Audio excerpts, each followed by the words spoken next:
Tonight, Gwyneth Paltrow is on a quest to discover her roots on both sides of her eclectic family. This is blowing my mind. Her journey will lead her to an exotic island. What leads them to travel on the ship in the first place? Exactly. What is it? And reveal some disturbing truths. It's like your worst nightmare. Before her search is over, Gwyneth will experience a spiritual revelation. This is somebody very holy that you have in your family line. She never would have imagined. There are a lot of people who I want to talk to about this. Hi!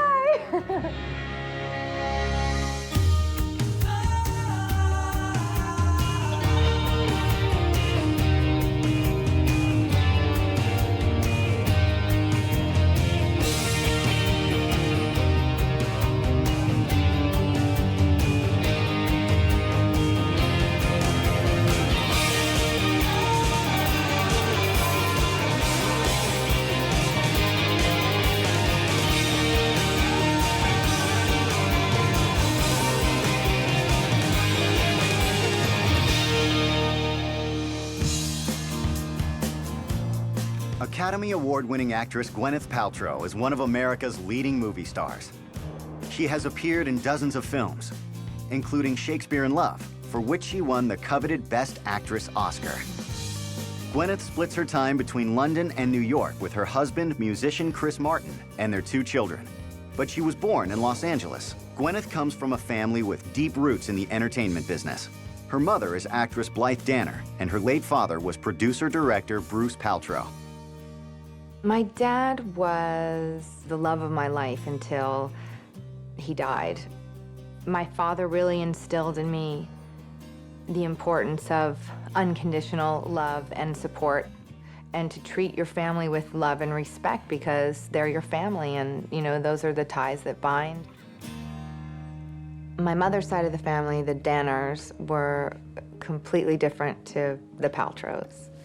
My mother's the kind of classic half-German wasp and had some sort of Pennsylvania Dutch roots. And then on my father's side, it's a Jewish lineage from Eastern Europe.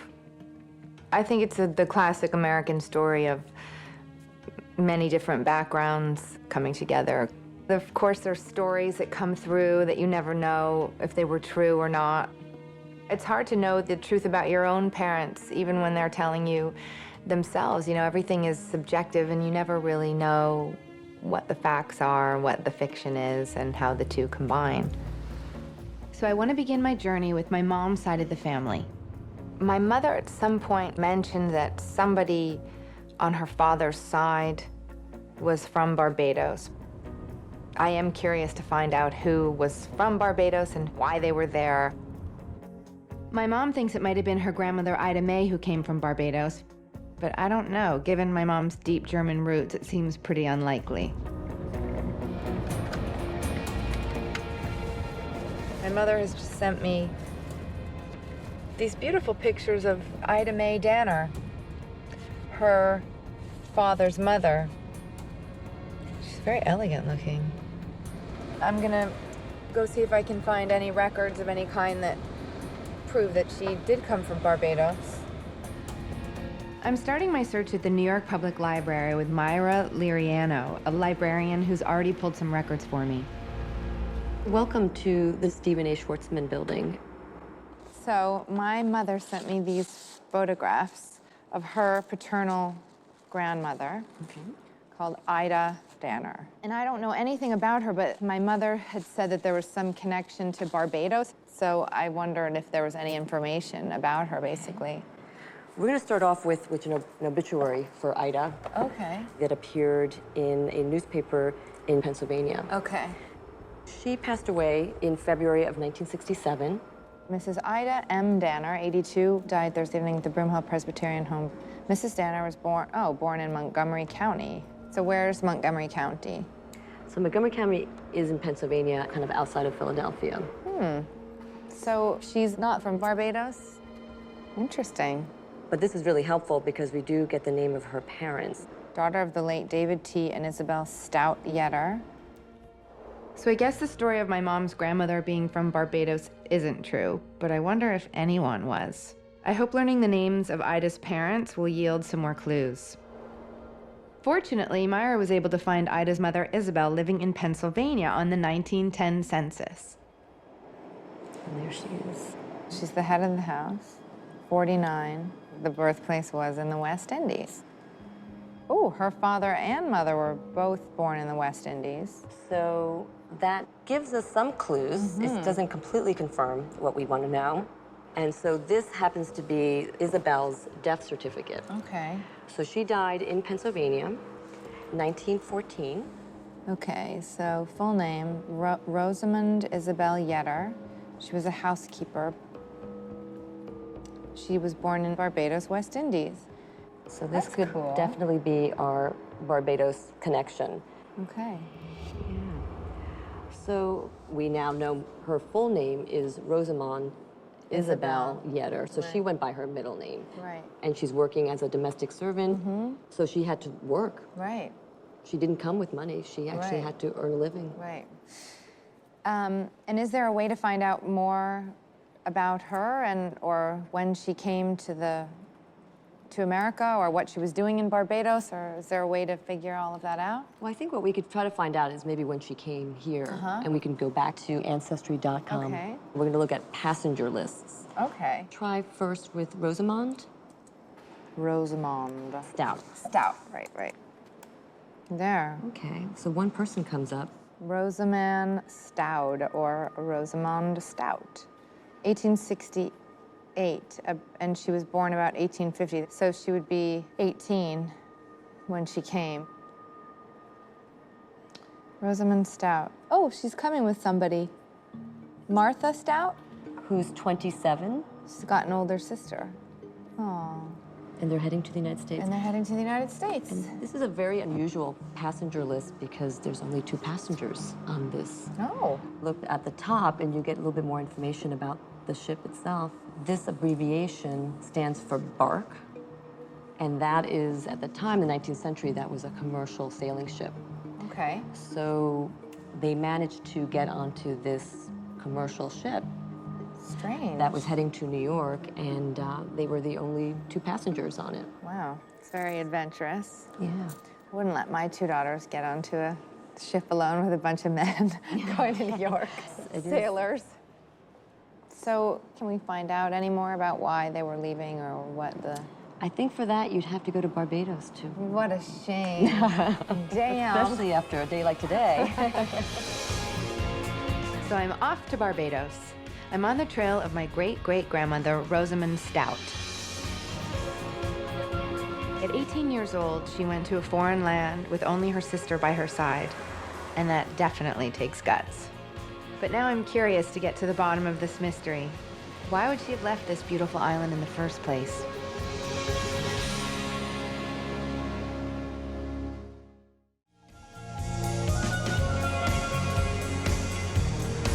Gwyneth Paltrow has come to Barbados to find out why her great-great-grandmother, Rosamond Stout, left the island for the U.S. at age 18.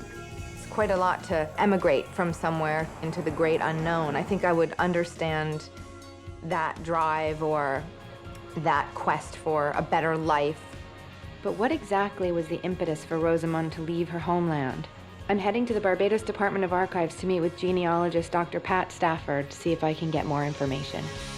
So they were going to the United States. This is a shipping record. They went on a commercial ship. It wasn't a passenger ship. Yeah, on the 10th of October in 1868, which suggests she would have been born about 1850. Right. So let's look at this record book Okay. here. Now, what is this? This is one of the many records of everybody who was baptized in the island. Wow. Okay. See if you can find anybody called Rosamond Stout. Okay. Carter Goddard Stout? Stout, yes. And this is the child who was baptized. So- Okay. Rosamond Isabel. and these are the parents. The Samuel and Sarah Francis Stout. And this column here, of course, is the father's The occupation. father, merchant clerk. Wow, okay. What does that mean, a merchant's clerk? By the mid-1800s, Barbados was a major center of trade in the Caribbean, and Bridgetown was the main hub for imported goods and the export of commodities such as rum, sugar, and molasses. Rosamond's father, Samuel Stout, clerked for the port's merchants, perhaps someday hoping to become a full-fledged merchant himself. This was quite a middle-class occupation, so it was not the sort of profession that one would assume that the children would want to run away from home. Okay. Something must have gone wrong within the family for two young girls like this to move. So I have taken the liberty of looking up the burial records. Okay. To find if, in fact, there was some kind of tragedy.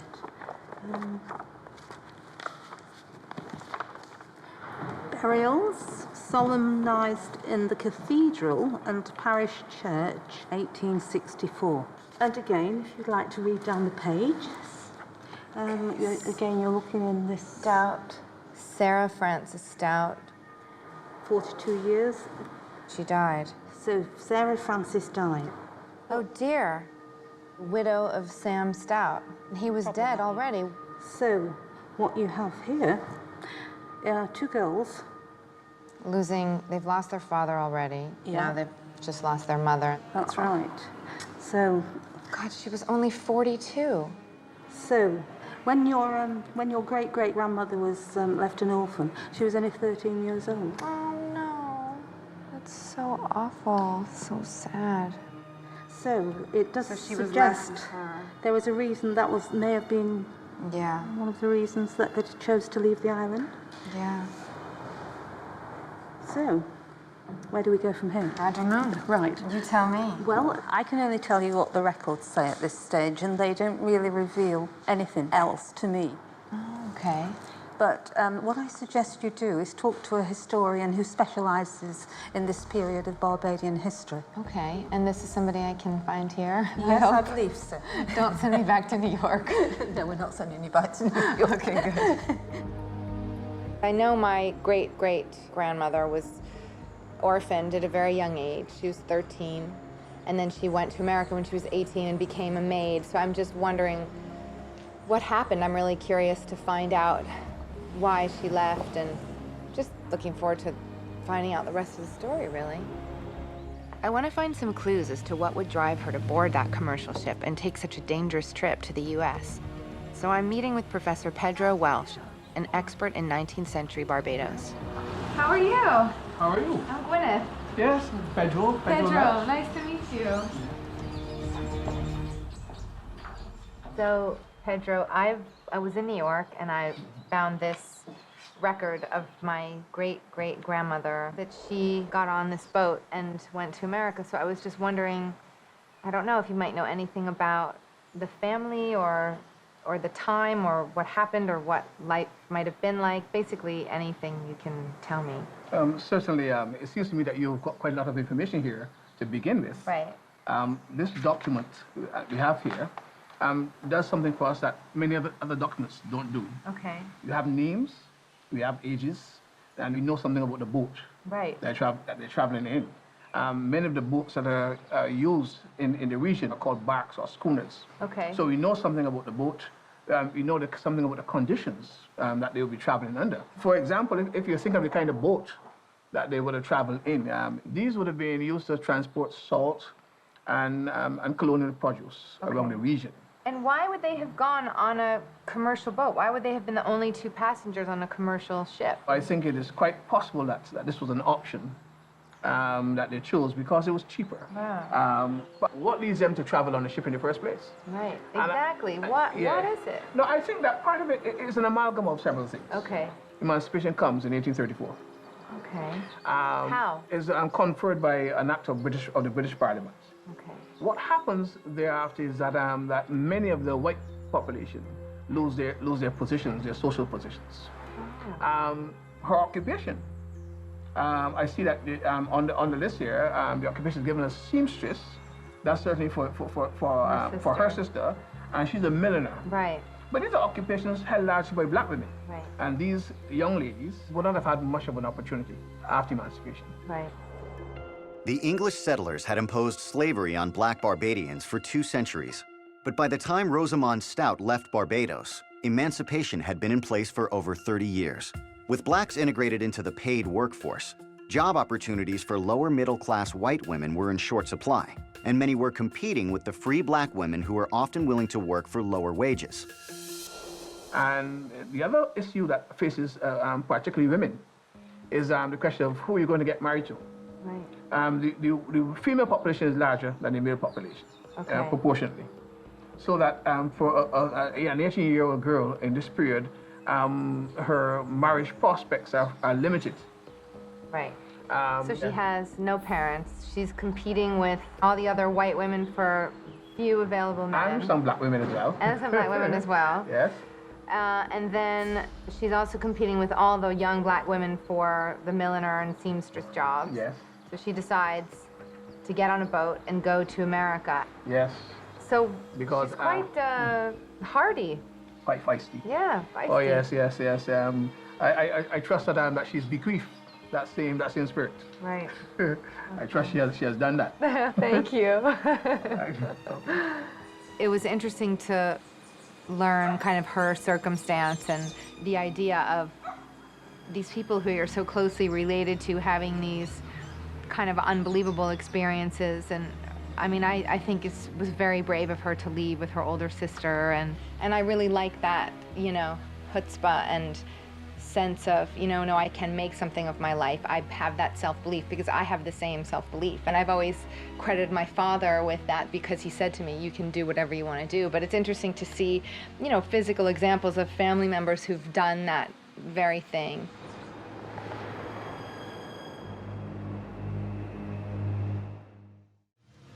Gwyneth Paltrow is back in New York City and is now searching into her father's side of the family. She wants to find out more about her grandfather Buster's life. My grandpa Buster was the most loving, effusive, incredible grandfather, but he was not close to his family at all, and there was some real darkness there. My grandfather would make comments about his upbringing and how it wasn't a house, it wasn't a home, that his mother didn't take care of him, that the children would be sent home from school for being filthy. But I never really pressed too much about what it was. So I'd like to find out about my Grandpa Buster's mother and see if I can understand where that darkness came from. So I'm going to pay a visit to Buster's daughter, my dad's sister, Aunt Fran. Hi. I'm trying to find out more about Buster and his childhood. I feel like anywhere I was able to get was because of the love of him and my dad, you know? You know, he didn't talk that much about his family, just in sort of like, I don't want to go there kind of a way. So do you know things? Yeah, he was born in 1914. Right. He grew up in Bayside, Queens. Growing up, his household was not like mine and not like yours. Ida, his mother, she didn't cook, she didn't clean. Piles and piles of newspapers and junk. She was a hoarder. She was a hoarder, exactly. But yes, she was very smart. She went to Hunter College.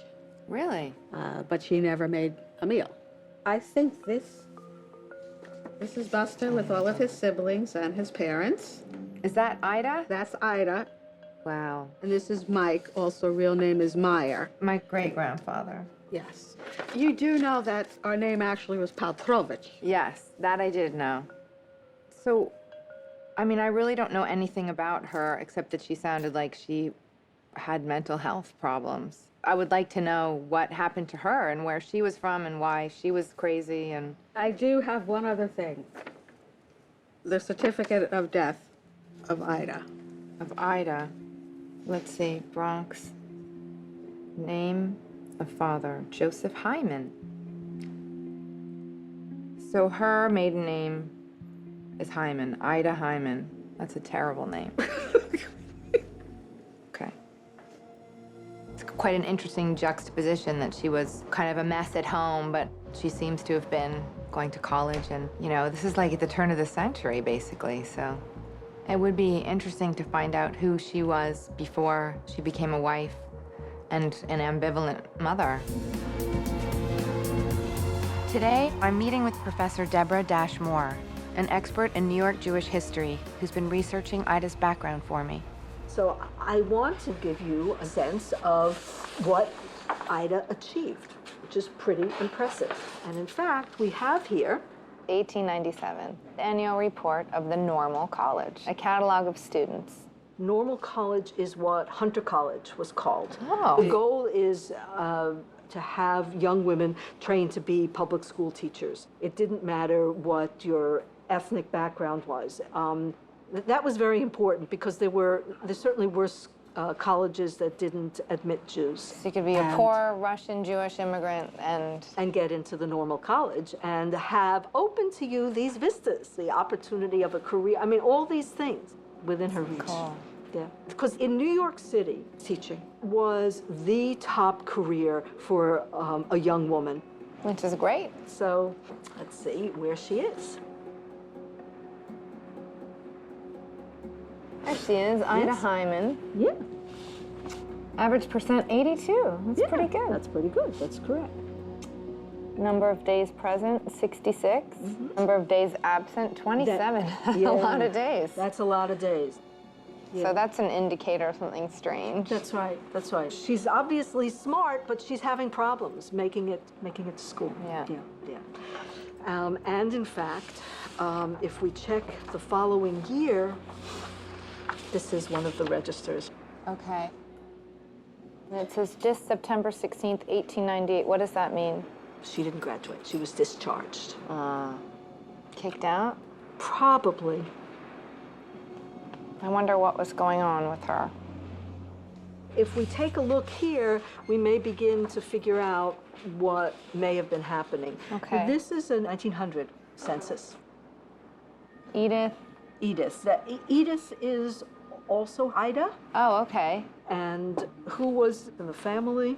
Edith, Isaac, and Joseph Hyman. That's right. So, who was in the family 10 years earlier?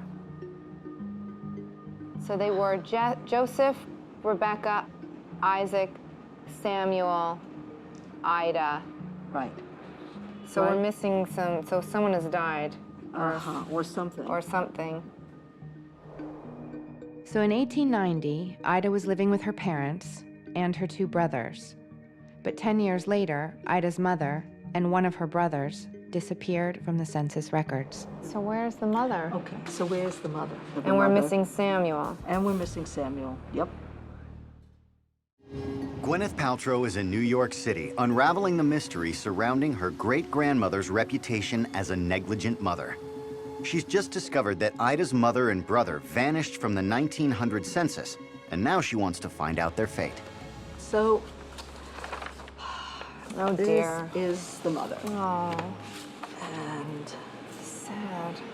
yeah, this is very sad. Cirrhosis of the liver. She was an alcoholic. Not necessarily. You can get cirrhosis of From the liver other from things? other things as well.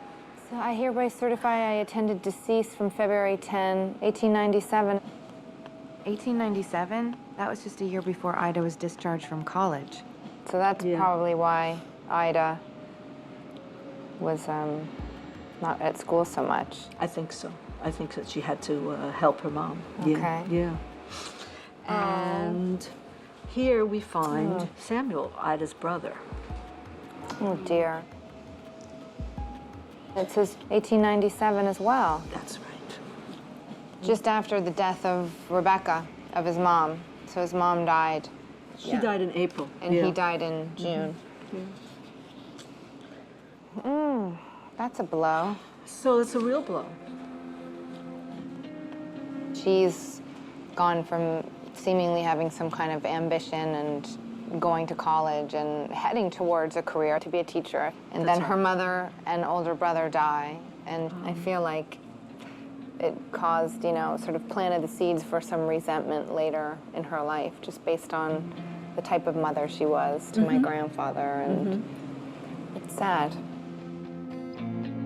I've lost my father, and the idea of any more grief on top of that, I think it would break me in half. So if she felt the way about her mother that I felt about my father, or she felt the way about her brother that I feel about my brother, I mean, it's amazing that she was able to ever get out of the house again. So I'm very curious to find out about the next stage of her life and why my grandfather had such an unhappy home. So I'm meeting with Michael Lorenzini at the New York Municipal Archives to look for more records that reference my great-grandmother Ida or my grandpa Buster, whose given name was Arnold. I want to find out about my grandfather's mother, kind of what her early adulthood was like and her marriage and... And when was Arnold born? Arnold was born in 1914. So if he was born in 1914, we should be able to find him in the 1920 census, which would have been the first census done after his birth. Okay. It was originally Paltrowicz. Okay. Oh, there we go. Okay. Paltrowitz.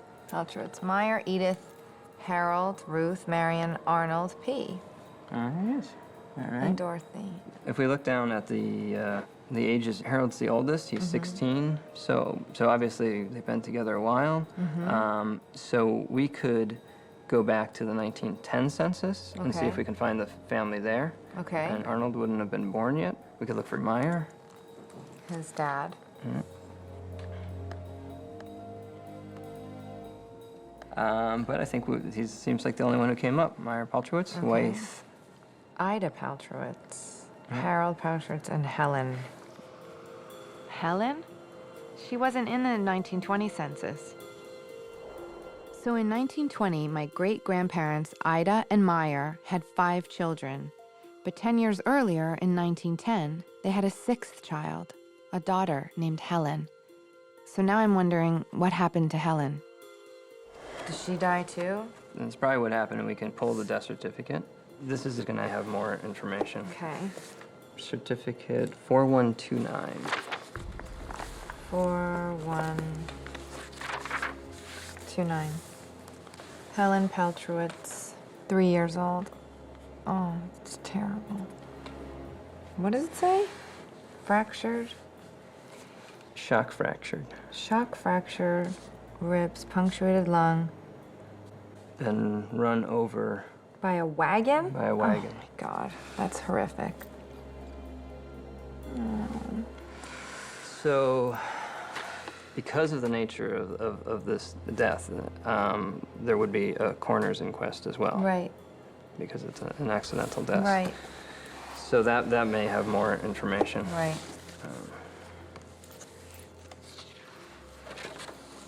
This is the notice of death. Deceased, 3 years old, was in street when wagon came along. Driver was driving slow. Driver didn't know anything about accident until attention was attracted by scream. Oh. When he stopped, witness testified deceased went between front and rear wheel. Oh, God. That's terrible. It's like your worst nightmare. God, as a mother, you just do not want to read this. Yeah, it's pretty horrific. Even worse is if we look at Arnold's older sister, Marion. She was 7.5 in 1920. Okay. So this is her Social Security record, which is going to actually have her birth date on it. August 12th, 1912. Okay, so Helen dies July 20th, 1912, and she's born August in 1912. So my great-grandmother was pregnant when her older daughter died. Yeah, just gave birth 3 weeks later. Wow. It's devastating. It makes me feel so bad for my great-grandmother. I can only imagine that, it's the loss of her daughter that really spun her out. Then the hormones of having the baby right away while still being in the depths of grief and depression over the loss of a child really made her incapable of caring for them. I wish that I could share this information with my grandfather. He didn't have compassion for her at all, and maybe this would have changed that. I'm relieved to finally have some resolution to the dark stories I'd heard about my Grandpa Buster's mother. And given how he was raised, it's amazing how loving he was to his own family. But it does make me wonder more about his father Meyer's side of the family. The only thing I know is that Meyer's father, my great-great-grandfather, was a rabbi from Eastern Europe named Simon. There's a story in my family that we came from generations of rabbis. So I wonder if this is true, if I have any great rabbis in my lineage. I have a very spiritually curious soul, and if it is true, it would be amazing. Gwyneth Paltrow is on the final leg of her journey in New York City, looking into her grandfather Buster's father's lineage. She wants to uncover the truth behind the story that she comes from a line of prominent rabbis on the Paltrow side of the family. The only rabbi I know of is my great-great-grandfather, Simcha, or Simon Paltrovich, who emigrated from Eastern Europe. But given the family stories I've heard, I wonder if he's the only rabbi in my lineage. I'm at the Eldridge Street Synagogue meeting with Professor Glenn Diner, who specializes in Eastern European Jewish history. Well, we have some extraordinary documents here. Okay. This is in Polish. Okay. And it says przyrzeczeniu małżeństwo, a promise of marriage. Now, this is a betrothal between, can you read it at all? No. Simon. Okay. Shimon in Polish. Okay. Paltrowicz. My great-great-grandfather? Right. Okay. Okay. And he's marrying somebody by the name of Tsipa Levitańska. The ceremony is presided over by the rabbi of the Novogrud district. What's Novogrud? It's a small town, sort of in the northeast of Poland. Okay. And in 1862, we have a signature by Hirsch Palterowicz. Hirsch Paltrowicz, Simcha's father. And he's also the rabbi of Novogrud. Wow, that is so cool. So now this tells us that we have another rabbi in the family. Right.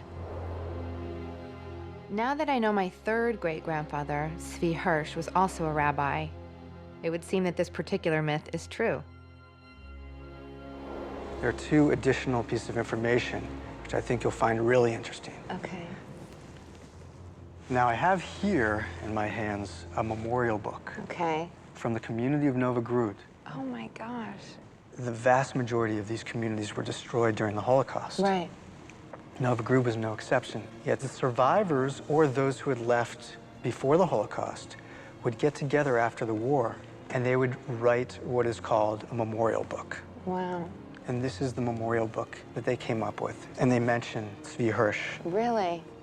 Translation. Translation. The rabbis of Novograd were famous for their learnedness and personal qualities. The Rabbi Reb Hershela was a great holy man and master of Kabbalah.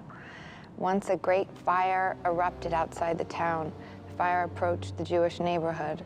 A great panic ensued. However, Rabbi Hershela went out to the balcony of his house, waved his handkerchief towards the fire, and the fire was extinguished. Since then, they say, a fire that erupts in the town will not spread very much, for the blessing of our Hershela protects us. Wow. So that was my... That was Simcha's father. That was Simcha's Zvi father. Hirsch. Oh my gosh. And he was a master of Kabbalah, Wow. a miracle worker. This is kind of blowing my mind. Because I study Kabbalah. You can just feel how his spirituality coming off the page. And this is somebody very, very special, very holy, that you have in your family line. It's quite remarkable. Yeah. Okay. Would you like to see more? Oh gosh, yes. Like there's more. It gets better. Now, the next thing I want to show you is a book called Keter Tzvi, The Crown of Tzvi. Okay. This is a book that Simon wrote. And guess who he named it after? His father. Zvi Hirsch. Zvi Hirsch. Right? His father. His father, okay. Right. Now, the reason why it's so interesting is there's a reflection on his father in here. And I'm going to give you the translation. Okay. Okay? Cool. For my Lord and Father, the genius of blessed memory, was always on call at his study house with legal discussions and cases that they brought before him. And they came from all the communities where people knew the reputation of my Lord and Father, and they sought Torah from his mouth. Oh, it's gonna make me cry. So sweet.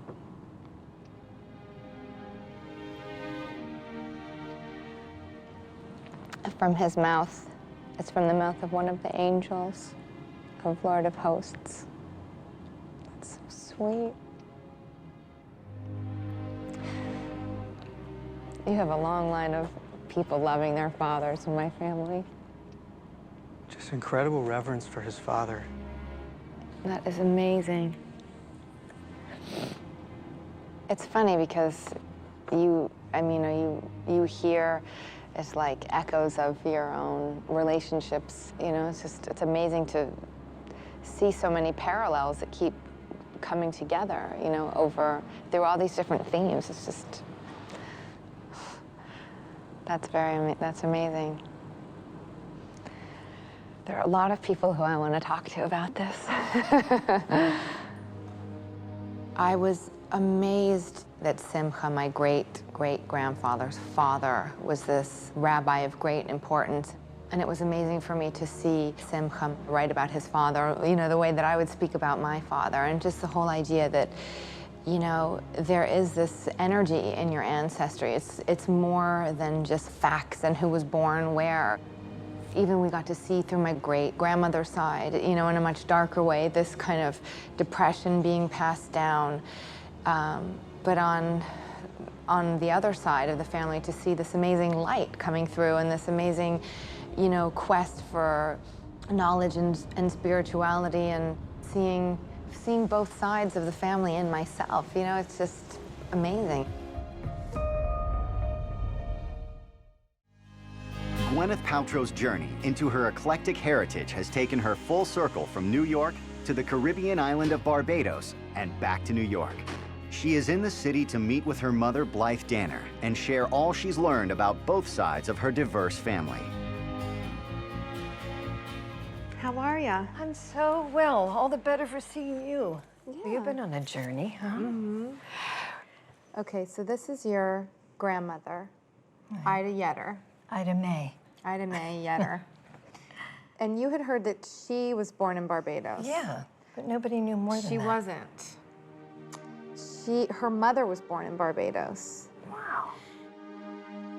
This has been a really valuable experience, and that I've come to understand all of these pieces of myself, and that's very impactful to me. One of the most interesting things about doing this in general is you see traits going through, you know, like you'll see Grandpa's grandfather adoring his father. And one of the things that I loved in Rosamund was this like wildness and this drive that she seemed to have, like, I'm gonna leave this place because I can't find a husband, I can't find a job, there's something better out there for me. That kind of self-belief that I think that I feel in myself, and that I think you have, and that sort of like wild, free sort of, you know, it's cool. It was really, it was interesting to track, to see those things in a really tangible way come down. Yes, and that you have, to me, the wisdom of the rabbis and the smarts of your dad. And I wish that I could have told Daddy all of this stuff, because I think he would have been not only fascinated, but I think he would have found it really illuminating. Like, I think he would have understood his father a lot better, and I think he would have understood himself a lot better. Really? I do. So yeah, this was quite a journey, huh? It's pretty wonderful. Yeah. So happy you had this opportunity. Yeah. The most interesting and important lesson that I've learned is that we need to take responsibility for all of our stories and teach our children about where we come from in both the good ways and the bad, because the most meaningful thing about our histories is what we learn from them.